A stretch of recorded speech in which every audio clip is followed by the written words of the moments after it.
Pain and suffering are always inevitable for a large intelligence and a deep heart. Man, take a second and just let that sink in. It's a pretty haunting thought, isn't it? It basically says that having profound moral awareness and a deep capacity to think, well, it doesn't bring you peace. Actually, it kind of guarantees you're going to struggle emotionally. And honestly, this quote perfectly captures the brooding, intense atmosphere of the absolute masterpiece we are looking at today.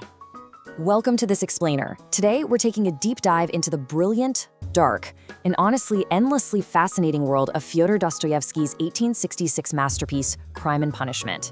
We're going to do a complete review of this towering work of literature. Now, this isn't just your standard murder mystery. Not at all. It's a total masterclass on the human conscience and a profound look inside the criminal mind. So if you're the kind of reader who loves books that really challenge your thinking and explore the absolute depths of human nature, you are definitely in the right place. Okay, so here's our roadmap for today. We're going to see why this is a psychological masterpiece, break down the crime and the plot, step inside the criminal mind, unpack those heavy themes of guilt, and then finally deliver our verdict. Section 1. A psychological masterpiece. So right off the bat, depending on your edition, you're looking at a 500 to 700 page commitment here. It drops us right into the grim, incredibly harsh reality of St. Petersburg, Russia. And yeah, it's a challenging, intense read, but it is universally praised. Just looking at the ratings, this is a 5-star exploration of the human condition.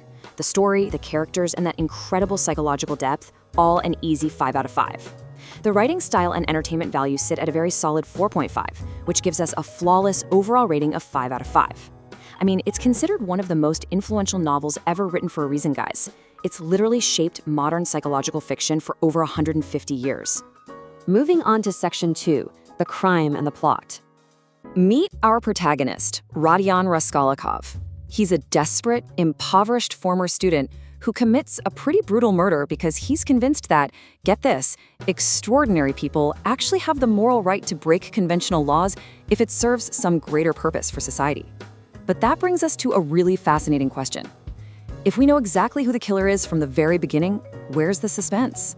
Well, the true thriller here happens entirely within the murderer's own conscience. You see, instead of finding the freedom or the success he thought this crime would bring, Raskolnikov is just instantly consumed by paranoia, fear, and this relentless psychological torment. The suspense isn't a whodunit. It's about whether this guy can actually live with himself after doing it. You can actually map out this psychological descent right across the novel's structure. It's split into 6 parts plus an epilogue. Part 1 starts off a bit like a slow burn, you know? It deliberately immerses us in Raskolnikov's crushing poverty and isolation right up until the crime itself. But man, once that line is crossed, the pace just takes off. Parts 2 through 6 plunge us into his completely deteriorating emotional state, driven by guilt and a really intense psychological investigation, before we finally landed a chance for redemption in the epilogue. All right, Section 3, Inside the Criminal Mind.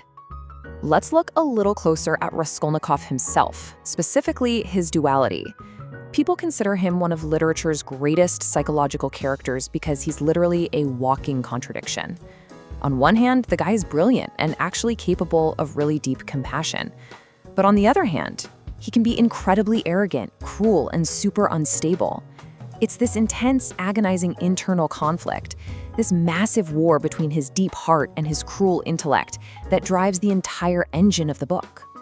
And the supporting cast is fantastic. They act as this brilliant set of mirrors and foils to our deeply flawed main character.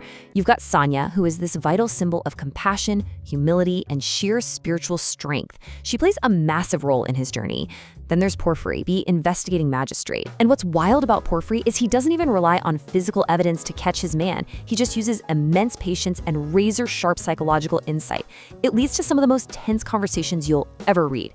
We also have Razumikin, who brings this loyal, practical optimism to the table, Raskolnikov's devoted sister, Dunya, who is all courage and dignity, and finally, Svidrigailov. He's this mysterious, morally ambiguous guy who acts as a really dark, terrifying reflection of Raskolnikov's own internal struggles. Which brings us to Section 4, Themes of Guilt. The absolute core of this book, of course, is guilt, but Dostoevsky handles it in a very specific way. He frames guilt as a form of punishment that kicks off within the human conscience long before any judge or jury ever gets involved.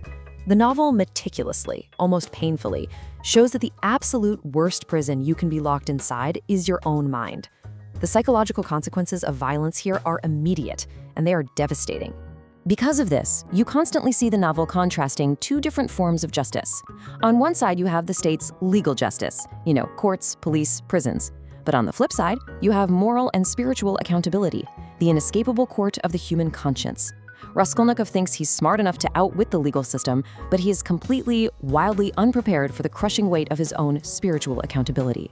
And the novel weaves this into several other really heavy themes. It fiercely asks if intellectual theories can ever actually justify taking a human life. No spoilers, but probably not. It explores redemption, boldly making the case that genuine change doesn't come from running away, but only from fully owning up to what you've done. It also paints this heartbreaking picture of urban poverty and how it just slowly chips away at human dignity. And finally, it serves as a huge warning against isolation. So many characters in this book suffer deeply simply because they've cut themselves off from the rest of humanity. Finally, Section 5, the final verdict. So let's take a step back and look objectively at what it's like to actually read this thing.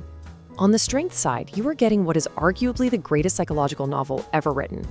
It is packed with complex characters you will never forget, dialogue that just sticks with you, and moral questions that are literally just as relevant today as they were back in 1866. But hey, let's be real, we gotta acknowledge the hurdles. It does have a slow start. The long philosophical tangents are absolutely going to test some readers. Trying to keep track of all those long Russian names can be a bit confusing at first. And yet, compared to the thrillers we read today, it's not exactly action-packed.